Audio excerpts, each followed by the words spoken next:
Hola, hola, fanáticos de los fanfics. ¿Alguna vez te preguntaste qué pasaría si tus personajes favoritos tomaran decisiones totalmente diferentes? ¿O si dos mundos completamente distintos se cruzaran en una historia inesperada? Bienvenidos a este canal, el lugar donde los fanfics cobran vida. Hoy te traigo una dosis de drama, romance, acción o quizás, algo que nunca viste venir. Prepárate para explorar historias creadas por fans, para fans, que llevan la imaginación a otro nivel. Así que, ponte cómodo, suscríbete si aún no lo hiciste, y dale a like para que traiga más vídeos y vamos a sumergirnos en el mundo de los fanfics. Capítulo 46. Un simple vigilante nocturno, pero había ordenado a la mano del rey que redactara un certificado de autoridad como si se tratara de un decreto real.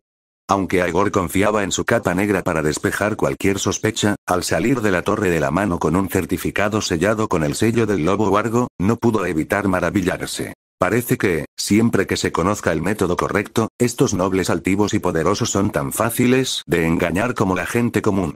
No es de extrañar que Meñique prosperara en Desembarco del Rey, manipulando a los Baratheon, los Stark y los Lannister a su antojo. Las mentiras fueron realmente efectivas. Para cuando Aegor regresó a la posada, ya era de noche. Ya no arrastraba a Yoren por la ciudad. En cambio, descansó como es debido en la habitación, recibiendo el segundo día de su vida en Desembarco del Rey con energías renovadas. Ayer fuiste a ver a Eddard Stark y le pediste 2 hombres, una habitación y un certificado firmado. La mirada penetrante de Tyrion brilló de curiosidad. Tras pasar 2 meses en compañía de Aegor, se había familiarizado con su habilidad para los trucos sorprendentes. Entiendo las 2 primeras peticiones, pero ¿para qué sirve el certificado? Para recaudar dinero. ¿Recaudar dinero?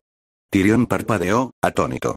Si Eddard Stark alguna vez descubre que usaste su certificado firmado para estafar a la gente, bueno, puede que no tenga autoridad para castigarte directamente, pero con solo una carta, probablemente te arrastrarían de vuelta al muro encadenado.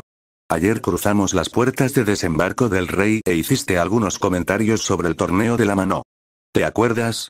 Aegor no respondió directamente a las preocupaciones de Tyrion, sino que cambió el tema de conversación. Dijiste que celebrar este tipo de eventos impulsa la economía del reino. Estoy de acuerdo. Estos espectáculos alegran a los espectadores y comerciantes a costa de una deuda considerable. El rey gasta una cantidad exorbitante, pero esa riqueza no desaparece. Al contrario, se redistribuye a través del evento, fluyendo de las arcas de los Lannister y los gremios de comerciantes a las manos del pueblo, los comerciantes y los vencedores. Sea cual sea su intención, la extravagancia de Robert no carece del todo de mérito en este sentido. Tyrion no lo interrumpió. Tenía curiosidad por ver a dónde quería llegar Aegor con esto. Sin embargo, continuó Aegor, gran parte de ese dinero termina aquí. La gente de Poniente es famosa por acumular riquezas. Los ricos esconden sus monedas de oro, la gente común entierra su plata y los pobres se aferran a sus peniques de cobre. A menos que sea absolutamente necesario, prefieren esconder su dinero hasta morir o ser robados. Una vez que los gastos del rey Roberto llegan a la población, gran parte se guarda en ahorros privados, lo que retrasa su reingreso a la circulación. Esto es perjudicial para la economía. Lo que pretendo hacer es extraer esa riqueza acumulada y darle un uso productivo. He oído argumentos similares de maestres de Antigua, reflexionó Tyrion, con creciente curiosidad. Comparan el oro guardado en una bóveda con piedras inservibles. Todos coinciden en que la moneda circulante estimula la economía. Pero las estaciones irregulares y las guerras constantes generan ansiedad en la gente por el futuro. Si esos temores persisten, ningún razonamiento los convencerá de gastar sus ahorros. Cambiar los hábitos de gasto de todos los habitantes de Poniente es poco realista, y no soy tan ambicioso, respondió Aegor con una leve sonrisa. No les pido que gasten su dinero. Les pido que me lo presten. Tyrion arqueó una ceja. ¿Y cómo piensas convencer a la gente para que te preste el dinero que tanto les ha costado ganar? Ofreciéndoles la oportunidad de ganar más a cambio. Tyrion detectó la falla de inmediato. Entonces les dices que se beneficiarán, pero en realidad no tienes forma de generar esas ganancias. Todavía no, admitió Aegor con franqueza. Pero lo averiguaré con el tiempo. Por ahora, usaré otros medios para hacerles creer que su dinero está creciendo. Por ejemplo, pagaré los préstamos con intereses más altos de lo habitual. ¿Interés? Sí. Digamos un 1% mensual. Si alguien me presta 100 dragones de oro hoy, le devolveré 101 a fin de mes. ¿Y dónde conseguirás el extra? De alguien que aún no me ha pedido que le devuelva el dinero. La mente aguda de Tyrion captó el concepto rápidamente, a pesar de que Poniente carecía de bancos o de conocimientos sobre inversiones. Pero todo esto acabará por desmoronarse. ¿Qué pasaría si de repente todos exigieran la devolución de su dinero al mismo tiempo? Has dado en el clavo. Si eso ocurre, significaría que la cadena de capital se rompe. Ni siquiera el Banco de Hierro podría sobrevivir a semejante escenario. Mi trabajo es asegurarme de que ese día nunca llegue. ¿Y cómo harías eso exactamente? Mediante la creación de normas e incentivos. Por ejemplo, sin intereses para préstamos con reembolso a un mes, pero con tasas más altas, digamos un 1,5%, para préstamos a largo plazo. O penalizaciones por retiros anticipados. Pequeños mecanismos como estos pueden retrasar los pagos y mantener la estabilidad. Pero hagas lo que hagas, si el dinero no crece, tarde o temprano llegará el día del juicio, dijo Tyrion con un tono inusualmente serio. Y cuando llegue, las consecuencias serán catastróficas. Si insistes en seguir con este plan, tu cabeza acabará clavada en una pica. Aegor suspiró para sus adentros. Esperaba que Tyrion, con su agudo intelecto, fuera más abierto a la innovación. En cambio, su plan parecía demasiado radical para la sensibilidad del Lannister. Escucha, lo que describí es solo la etapa inicial del plan, explicó Aegor. Tienes razón. Con el tiempo, necesitaré ganancias reales para sostener el sistema. Por eso invertiré los fondos en proyectos como gremios de comerciantes, la expansión de la flota de la Guardia de la Noche y el aumento del comercio entre granquiesos. El objetivo es generar ganancias reales para pagar los intereses. Eso supone que nada salga mal en las primeras etapas, respondió Tyrion. Sí, pero al principio no habrá errores, insistió Aegor. Tengo los sellos del Lord Comandante de la Guardia de la Noche y de la mano del Rey. Si pido prestado dinero en nombre de la Guardia de la Noche, en lugar de hacerlo a título individual, al menos conseguiré financiación. Y una vez que pague la primera ronda de préstamos con intereses, se generará confianza entre los acreedores. Después, todo irá mejor. Hizo una pausa y preguntó. Tyrion, ¿cuánto dinero puedes prestarme ahora mismo? Menos de 1000 dragones dorados, respondió Tyrion. 400 o 500 están reservados como rescate por liberarte de la Guardia de la Noche. El resto se reserva para suministros, suponiendo que los precios no hayan subido desde que dejé desembarco del Rey. De acuerdo. Supongamos que tienes 300 dragones de oro en activos líquidos. ¿Qué puedes hacer con tan poca cantidad? Insistió Aegor. Es suficiente para comprarme unos meses más de libertad, pero apenas alcanza para empezar a extraer obsidiana. Encontraré otra solución, dijo Tyrion con firmeza. Mi hermano tiene dinero que no usa, y si es necesario, puedo pedírselo a mi padre. No será mucho, pero algo será. Sin embargo, no te ayudaré con este plan. El fraude es vergonzoso y no lo toleraré. Al observar la expresión resuelta de Tyrion, Aegor se dio cuenta de repente de su error. Al principio de la conversación, había bromeado diciendo que su plan era estafar dinero. Lo que pretendía ser una broma se había tomado al pie de la letra, lo que influyó en la percepción de Tyrion sobre todo el plan. Maldita sea, Aegor maldijo para sus adentros. Su mente corría mientras buscaba la manera de salvar la situación. Capítulo 47, oh, dioses, debo disculparme por mi explicación poco clara de antes. Aegor hizo un gesto con la mano, quitándole importancia. Empecemos de nuevo. Usaré un juego para explicar la viabilidad y las ventajas de mi plan. ¿Conoces el Banco de Hierro, verdad? Por supuesto, respondió Tyrion. Entonces dime cómo funciona. Recauda el dinero sobrante de la gente de Braavos y se lo presta a quienes lo necesitan, dijo Tyrion, y añadió. Pero no es lo mismo que tú propones. El Banco de Hierro lo gestionan los gobernantes de Braavos, no un individuo como tú.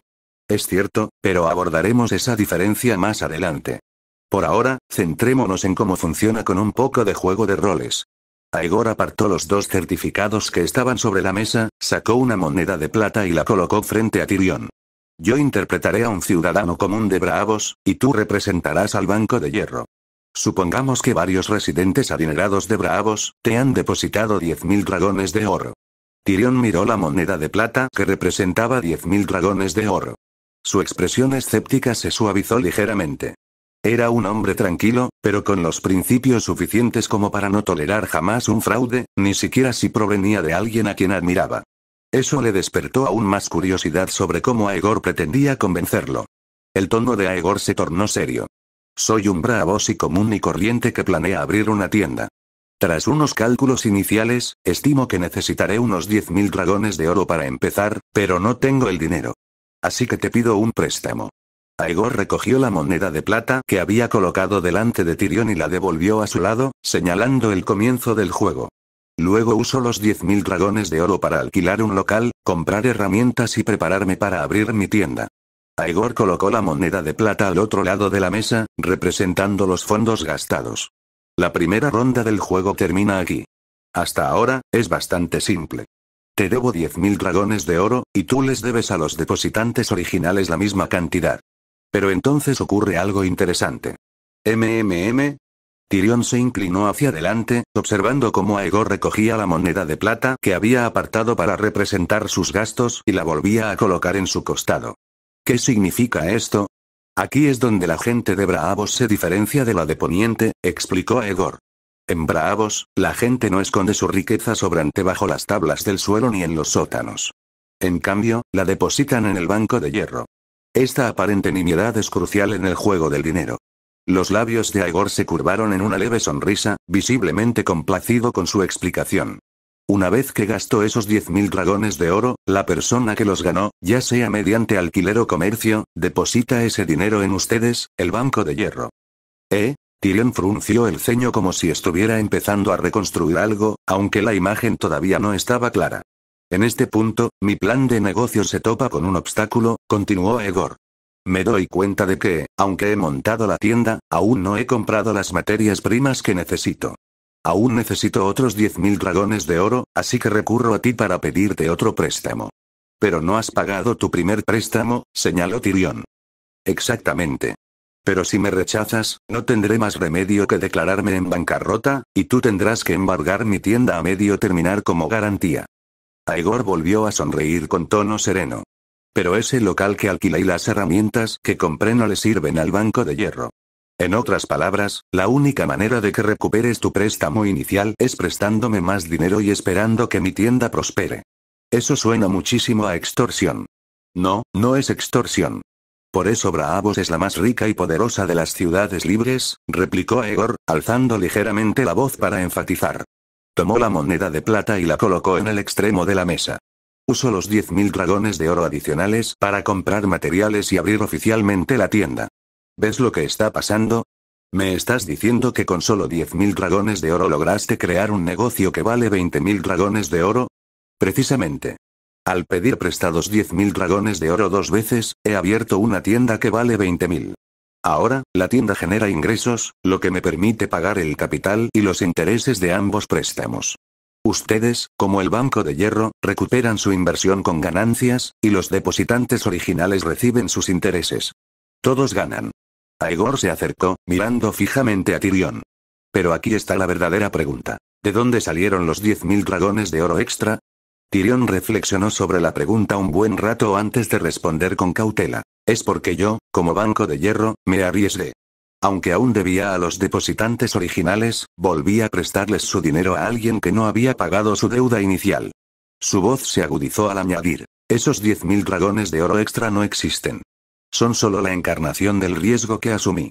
Exactamente, dijo Aegor con aprobación. Ahora volvamos a tu pregunta anterior. ¿Qué pasa si uno de los depositantes originales de repente quiere retirar su dinero mientras está vinculado a mis préstamos? El banco de hierro no solo tiene a mano 10.000 dragones dorados, respondió Tyrion sin dudarlo. Correcto. Aegor sacó un puñado de monedas y las colocó ante Tyrion. Las bóvedas del banco de hierro albergan reservas sustanciales. Si un depositante solicita retirar 10.000 dragones de oro, puedes pagarle con las reservas. Pero aquí está la trampa. Todo el dinero de tu bóveda pertenece a los depositantes. ¿Qué pasa si todos los depositantes reclaman su dinero al mismo tiempo? Tyrion frunció el ceño profundamente al recordar su conversación anterior. La pregunta se había invertido. Aegor preguntaba y Tyrion se puso a la defensiva. ¡Qué listo!, pensó Tyrion, dándose cuenta de que la inversión de roles era intencionada. Aún así, se enorgullecía de su intelecto y disfrutaba de los desafíos mentales. Decidió seguirle el juego. Tras una breve pausa, Tyrion respondió. Interés y confianza. La promesa de interés anima a la gente a depositar su dinero, mientras que la confianza en la solidez del Banco de Hierro garantiza que no tengan que preocuparse por acceder a sus fondos cuando los necesiten. A menos que tengan una necesidad inmediata del dinero, la mayoría de los depositantes no lo retirarán por miedo. Buena respuesta, asintió Aegor. ¿Pero qué pasa si mi tienda no da beneficios? La expresión de Tyrion se ensombreció. Tras un largo silencio, finalmente gruñó con los dientes apretados. Entonces no te prestaría ni una sola moneda más. Enviaría a mis empleados a inspeccionar tu negocio antes de concederte un préstamo. Si determinan que tu tienda tiene pocas posibilidades de prosperar, se acabó. La respuesta de Tyrion fue más aguda de lo que Aegor había anticipado, una prueba más de la agudeza mental del enano. Aún así, Aegor insistió, impávido. Exactamente. Antes de conceder un préstamo, el Banco de Hierro evalúa los riesgos. Por eso puede usar 10.000 dragones de oro para lograr lo que de otro modo requeriría 20.000. Mediante una serie de operaciones aparentemente complejas, pero fundamentalmente sencillas, hemos creado 10.000 dragones de oro que antes no existían. Y la razón por la que esto funciona es por la confianza. La confianza en el potencial de mi tienda para generar ganancias y la confianza de los depositantes en que puedes proteger su dinero.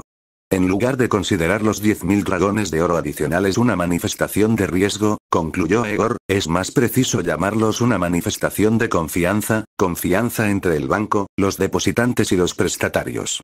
Esta confianza, y la que genera, es lo que permite a Braavos usar recursos limitados para construir grandes flotas y magníficas ciudades que superan con creces sus posibilidades financieras.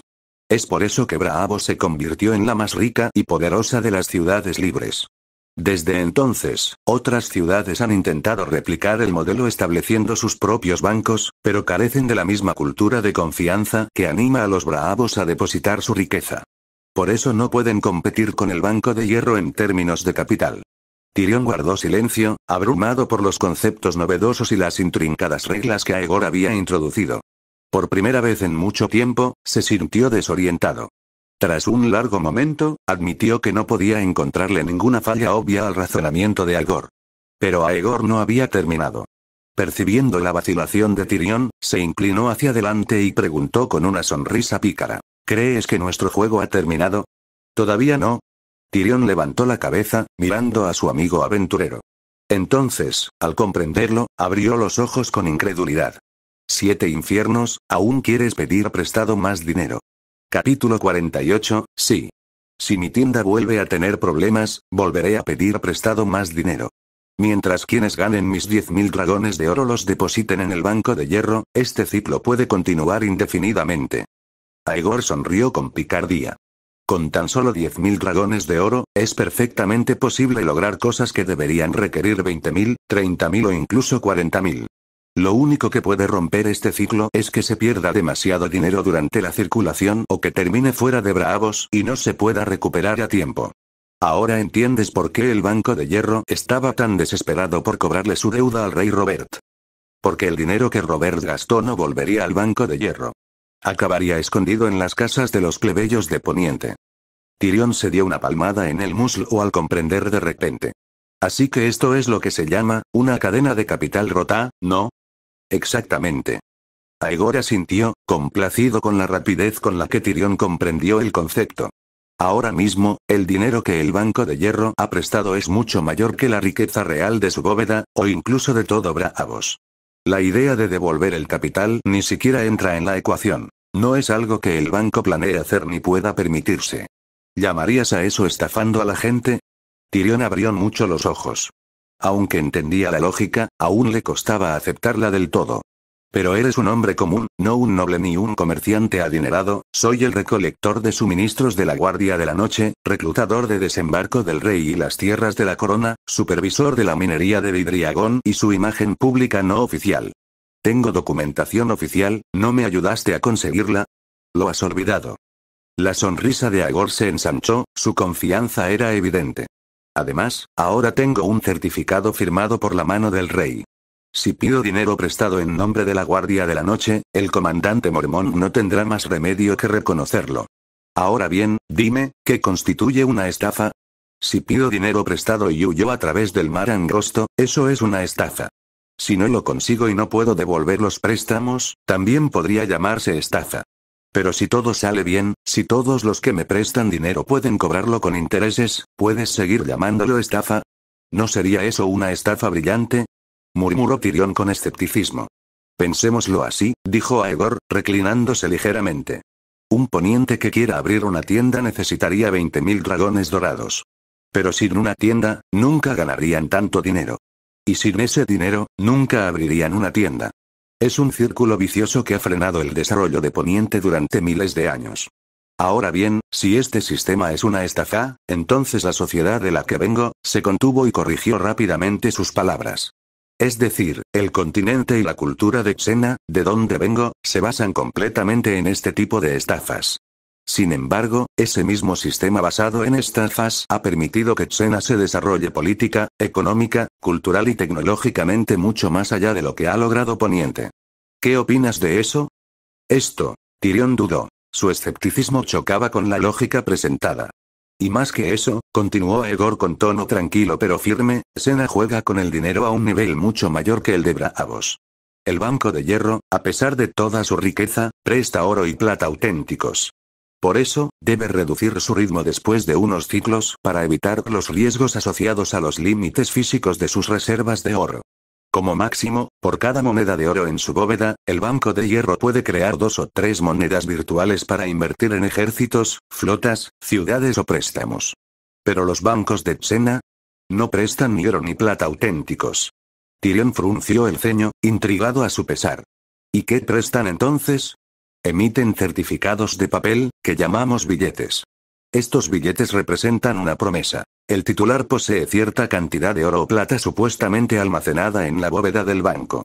Lo poderoso es que la gente trata estos billetes como si fueran monedas reales. Aegor hizo una pausa, permitiendo que Tyrion asimilara la idea. Así, por cada moneda de oro en la bóveda, los bancos de Xena pueden fabricar una docena o más de monedas de oro inexistentes e inyectarlas en el mercado. Con eso, pueden financiar ejércitos, construir ciudades y hacer crecer su economía a un ritmo que Braavos jamás podría igualar. Por eso Xena se volvió 1000 veces más fuerte que Braavos. Si no fuera por el infinito mar del ocaso, solo sería cuestión de tiempo antes de que los ejércitos de Xena conquistaran Poniente, esos e incluso Sotorios. ¿Un trozo de papel representa 10.000 dragones dorados?, preguntó Tyrion, incrédulo. No es tan extremo, fue solo una analogía. Pero aún así, ¿cómo es posible? La voz de Tyrion se agudizó al inclinarse hacia adelante. Según tu descripción, si una de cada 10 personas intentara cambiar estos billetes por oro, todo el plan se derrumbaría. No es tan frágil como crees, respondió Aegor con paciencia.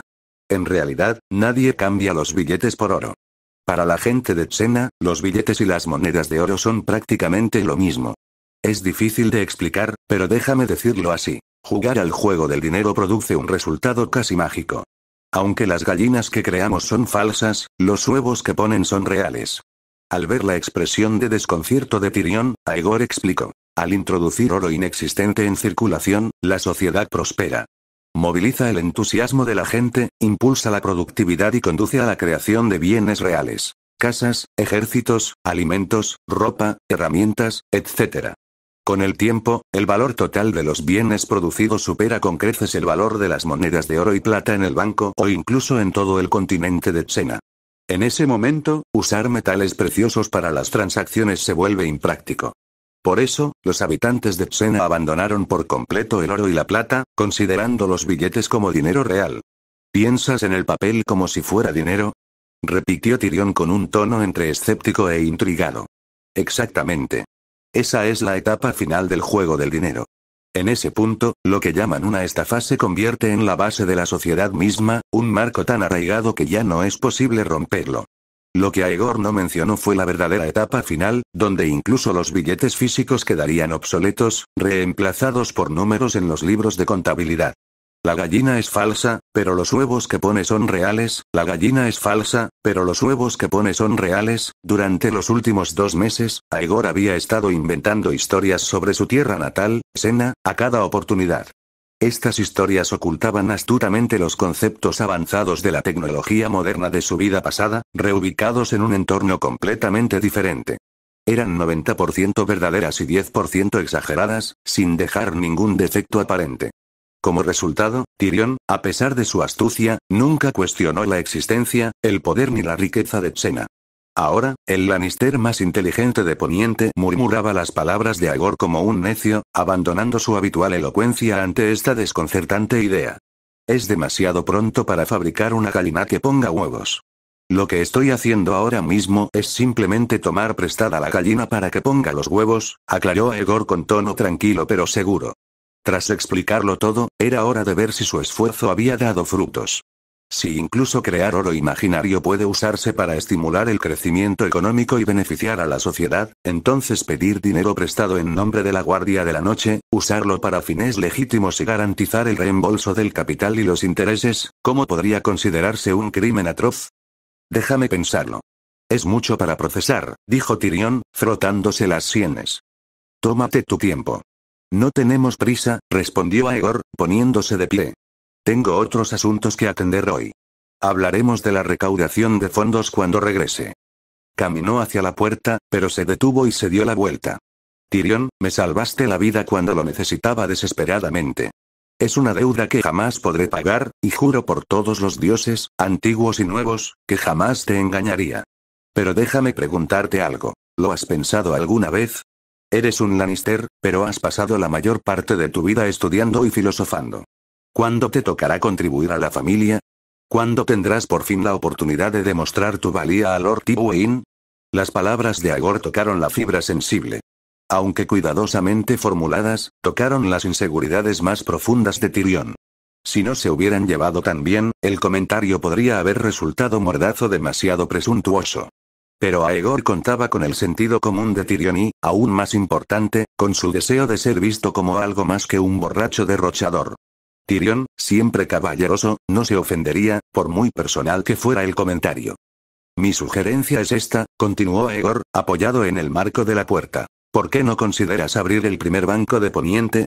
Yo no podría. Al fin y al cabo, solo soy un miembro de la Guardia de la Noche, pero los Lannister tienen la solidez financiera y la reputación de pagar siempre sus deudas. Si alguien puede lograrlo, eres tú. Por supuesto, añadió rápidamente, si decides que no es viable, lo dejaremos todo para otro momento. Puedes prestarme 180 dragones de oro como interés para la primera ronda de préstamos, y yo me encargaré de todos los riesgos y la operación. Pero si decides intentarlo, no solo me estarías ayudando con esta empresa, sino que estarías sentando las bases de una institución financiera que podría moldear el futuro de Poniente. Y cuando sigas adelante, te ofreceré todos los consejos y la ayuda que pueda. ¿Qué te parece? ¿Trato hecho? Tyrion guardó silencio un momento, pensando en las posibilidades. De acuerdo, dijo finalmente. Lo pensaré y te daré una respuesta. Perfecto, respondió Aegor sonriendo. Ahora, me voy a la Fortaleza Roja. La conversación había ocupado toda la mañana. Al llegar a la puerta, Aegor se dio cuenta de algo más y se volvió una última vez. Ah, casi lo olvido. Ese juego de dinero del que hemos estado hablando, Xena ya tiene un nombre para él. No hay una palabra equivalente en Poniente, así que se me ha ocurrido una nueva. Combinando las ideas de oro y liquidez, lo llamo finanzas. Capítulo 49. En su mundo original, lo que Aegor intentaba se habría visto como un desafío directo a los bancos establecidos y, por extensión, al Estado. Se le habría impuesto la etiqueta de recaudación ilegal de fondos, y habría tenido que asumir las consecuencias. Pero en Poniente, donde la economía y los sistemas financieros eran prácticamente inexistentes, no existían leyes que regularan tales actividades. E incluso si existieran, con Eddard Stark como mano del rey, la Guardia de la Noche podría obtener fácilmente la aprobación legal para recaudar fondos. Aegor no era un experto en economía. De hecho, apenas la entendía. Pero antes de ser transportado a este mundo, frecuentaba un foro, un lugar donde expertos de la industria, narradores y autoproclamados genios debatían e intercambiaban ideas. Era un crisol de conocimientos, donde los hechos se entrelazaban con ingeniosas invenciones. A partir de ahí, Aegor había aprendido algo más que el arte de contar historias. Había adquirido fragmentos de conocimiento y perspectivas sobre ideas que la mayoría de la gente común desconocería. Ahora, esos fragmentos de información estaban resultando invaluables. Lo que pretendía hacer era, en esencia, una forma de robar a Pedro para pagar a Pablo, en esencia, un esquema Ponzi, al menos hasta que encontrara una forma legítima de generar ganancias. Tyrion se dio cuenta rápidamente y al principio se negó rotundamente a participar. Sin embargo, en un momento crítico, Aegor improvisó. Utilizando términos y ejemplos simplificados, presentó un concepto financiero mucho más amplio y complejo de una manera que Tyrion pudo comprender. Era una verdad que la mayoría de la gente no podía comprender o no quería creer, incluso cuando la entendía. La sociedad moderna, en muchos sentidos, se basaba en un sistema masivo de dinero inexistente. Esta gran ilusión, nacida de la imaginación humana colectiva, tuvo un impacto mucho mayor que cualquier invento o descubrimiento. Y cuando todos participan en la ilusión, deja de ser una estafa y se convierte en el fundamento de la sociedad. Al aprovechar este plan a gran escala, Aegor había ampliado la perspectiva de Tyrion. En esencia, había usado veneno contra veneno, aliviando la incomodidad de Tyrion con la pequeña estafa de recaudar fondos para la Guardia de la Noche.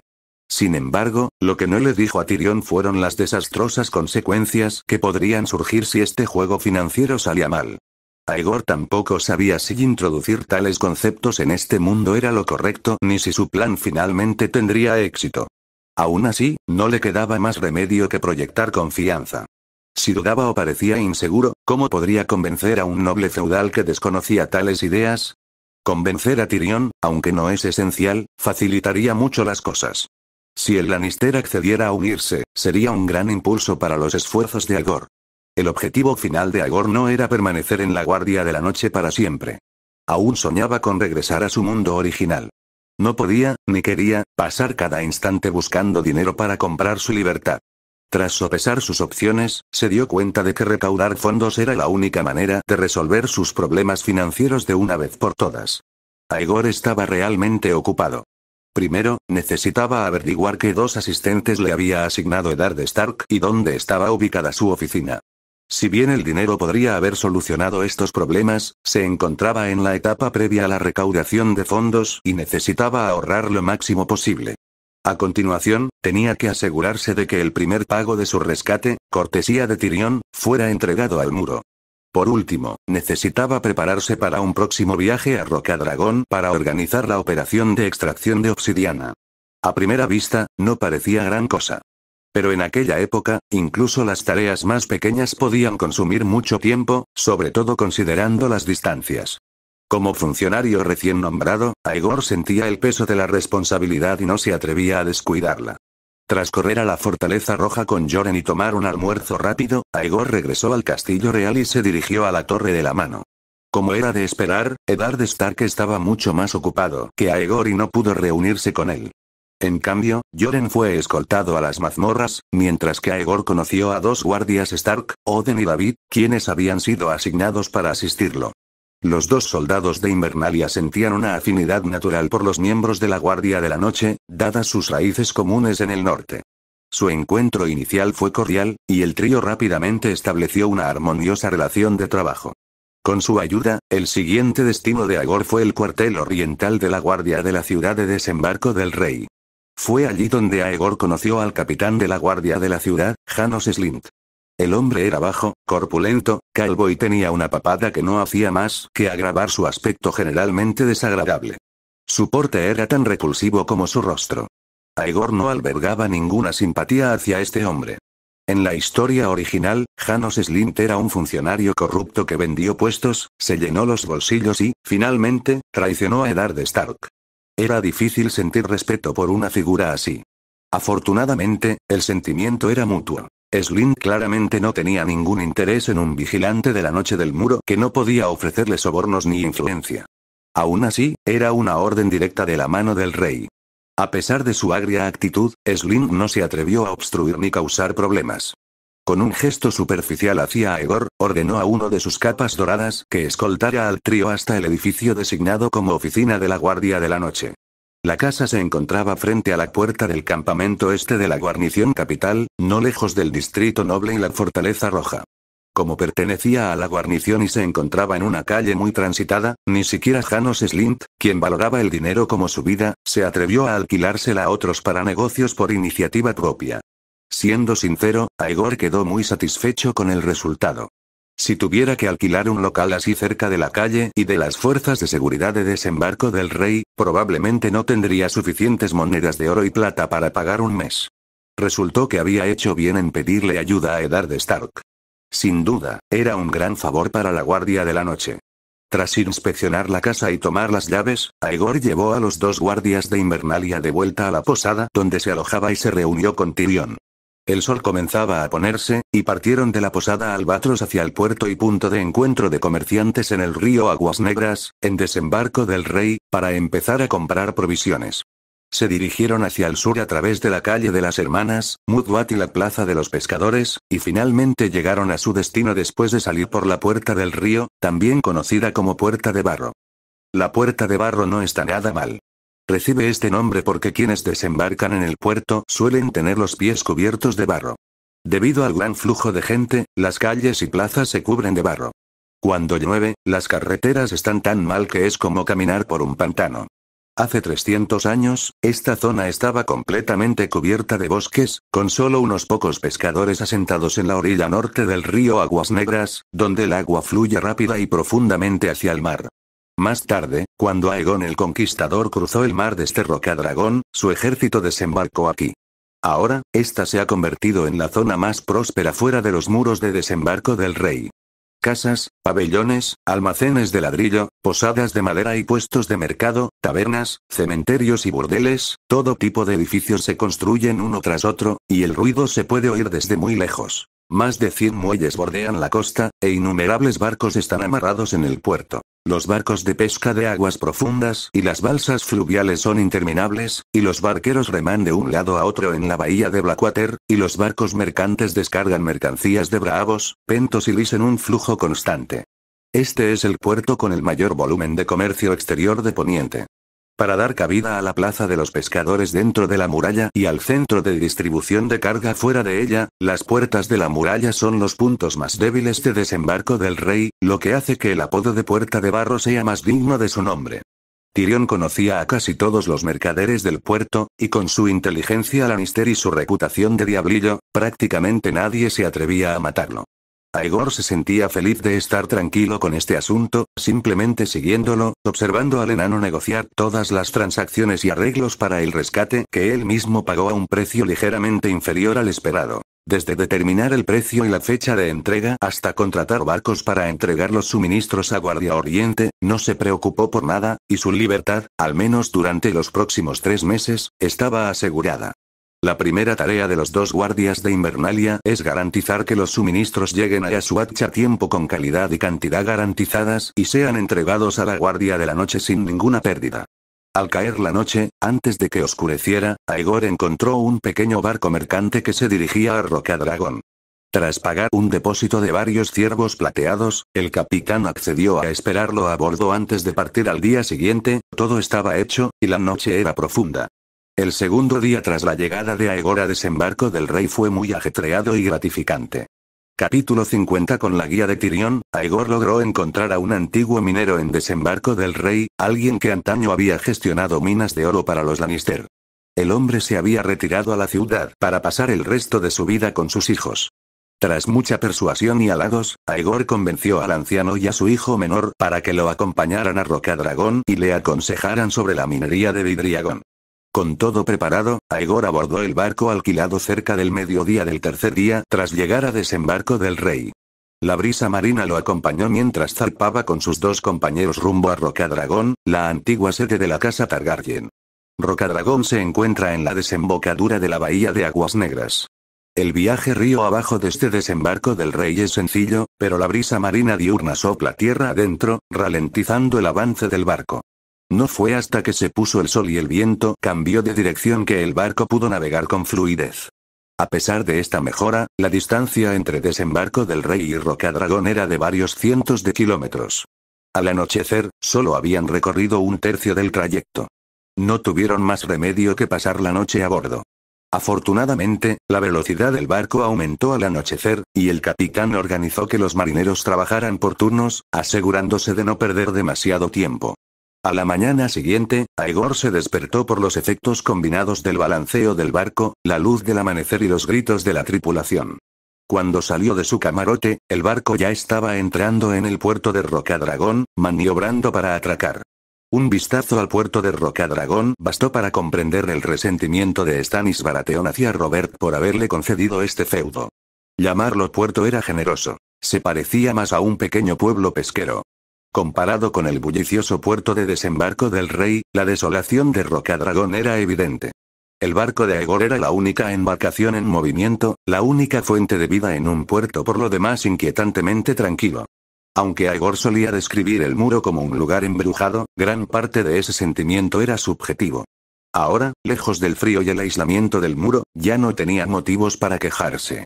Las tierras de la Guardia de la Noche eran remotas, sí, pero fértiles y ricas en recursos, aunque peligrosas. Rocadragón, en cambio, era una isla árida formada por erupciones volcánicas, y su terreno rocoso ofrecía poco valor. Este era realmente un lugar embrujado. El pueblo pesquero, con menos de 100 habitantes, era el único asentamiento destacable de la isla, aparte del propio castillo. Hasta donde Aegor sabía, el único otro lugar significativo era el puerto naval donde estaba estacionada la flota de Rocadragón. Esto significaba que Stannis Baratheon, duque de Rocadragón, controlaba directamente poco más que este pequeño pueblo pesquero y el castillo. Aegor no pudo evitar simpatizar con Stannis. Un lugar como Rocadragón, que dependía exclusivamente de la pesca, apenas podía sostener a un caballero, y mucho menos a un duque. Si bien Stannis era teóricamente el señor de los señores del mar angosto, estos supuestos señores no eran más que pequeños propietarios de islas con una población combinada de menos de 100.000 habitantes. Tan miserable número de súbditos difícilmente podría proporcionar a Stannis la riqueza, las tropas o el estatus propios de un gran señor. La injusticia era evidente. Robert Baratheon, tras perder a Lyanna Stark, había considerado en una ocasión permanecer soltero y ceder el trono a su hermano menor Stannis. Si ese plan hubiera funcionado, convertir a Stannis en duque de Rocadragón habría sido lógico, según la tradición Targaryen. Pero Robert acabó casándose con Cersei Lannister, engendró herederos, por muy dudosos que fueran sus linajes, y la pretensión de Stannis a obtener mayores tierras quedó en el olvido. A pesar de las numerosas peticiones de Stannis para que se le concediera el control de las tierras de la tormenta, Robert lo ignoró. Bastión de Tormentas, la sede ancestral de la casa Baratheon, fue entregada en su lugar a Renly Baratheon, el menor de los 3 hermanos, quien no había aportado nada destacable durante la rebelión de Robert. Stannis, quien había defendido Bastión de Tormentas del asedio de los Tyrell y había desempeñado un papel crucial en la victoria de Robert, fue exiliado a esta isla desolada. Incluso el hombre más estoico se sentiría ofendido por semejante trato. Al acercarse el barco a la orilla, Aegor observó la abundancia de aves marinas que anidaban en los acantilados. Su constante movimiento y sus gritos llenaban el aire, dejando una cosa meridianamente clara. Rocadragón era una tierra gobernada por aves, no por personas. Cuando el barco finalmente atracó, varios aldeanos se reunieron rápidamente, ofreciendo alojamiento y comida. A pesar de su privilegiada ubicación en la desembocadura del río Aguas Negras, Rocadragón recibía pocos visitantes. Los barcos pasaban por allí a diario, yendo y viniendo de desembarco del rey, pero pocos se detenían en la isla. Naturalmente, Aegor y sus compañeros fueron tratados con gran entusiasmo. Para no perder tiempo, Aegor alquiló 3 caballos y contrató a un guía para que los llevara directamente al castillo. Construido en el punto más alto de la isla, el castillo de Rocadragón parecía majestuoso e imponente desde la distancia. Pero de cerca, sus muros cubiertos de musgo y sus puertas en mal estado contaban una historia diferente. 2 guardias vigilaban, uno tan desinteresado que se ponía de pie de un salto cuando llegaban los visitantes. El estado de abandono del castillo no hizo más que acrecentar la simpatía de Aegor por Stannis. Un guardia entró para anunciar la llegada de Aegor. A diferencia de Eddard Stark, Stannis Baratheon no tenía ningún interés en conocer personalmente a un humilde vigilante de la noche. Tras una espera de 10 minutos, un joven salió del castillo a caballo, afirmando que lo habían enviado para escoltarlos. Este arreglo le vino de maravilla a Aegor, pues él tampoco tenía intención de encontrarse con Stannis. Tras intercambiar algunas palabras amables, el grupo salió de la puerta del castillo y comenzó a explorar posibles yacimientos de vidriagón. ¿Una mina antigua? El guía, montado en su caballo, reflexionó un momento sobre la descripción de Aegor antes de asentir. Hay un lugar así. Entré una vez, pero no había nada más que unas antiguas tallas en las paredes de piedra. ¿Tallas en los muros de piedra? Aegor le animó. Parecía justo lo que buscaba. Aunque la arrogancia de Stannis le había impedido darle una bienvenida como era debido, el guía parecía bastante competente. Aegor comentó en silencio que quizás el meticuloso hermano mayor de Robert tenía algunas virtudes. ¿Dónde está? Llévanos allí, dijo Aegor. Está en el extremo sur de la isla, bastante lejos de aquí. No estoy seguro de que podamos regresar antes del anochecer, el guía dudó. Gracias por la molestia. Vámonos. Te invitaré a una buena comida cuando regresemos. El tono de Aegor era seguro. Aún le quedaba algo de dinero, ¿y qué tan cara podía ser la comida en esta isla desolada? No es mucha molestia, respondió el guía, un poco avergonzado. Es solo que los caminos son difíciles de transitar al anochecer. Pero si estás decidido, será mejor que nos detengamos primero en el pueblo a comprar unas antorchas. Horas más tarde, tras soportar la implacable brisa marina y el terreno accidentado, Aegor finalmente llegó a la entrada de la antigua mina que Jon Nieve y Daenerys Targaryen visitarían más tarde, aunque ese momento estaba muy lejos de la realidad actual. Sin un guía local, habría sido imposible encontrar la mina. Después de encender sus antorchas, el guía condujo a Aegor, el viejo minero, y a su hijo a la oscura caverna. En el interior, la cueva estaba desolada. Había murales en las paredes, pero para Aegor, quien había visto los orígenes del Rey de la Noche a través de los medios de su antiguo mundo, las tallas ofrecían poca utilidad práctica. Aún así, todo había salido mejor de lo esperado. Este era el lugar que había estado buscando.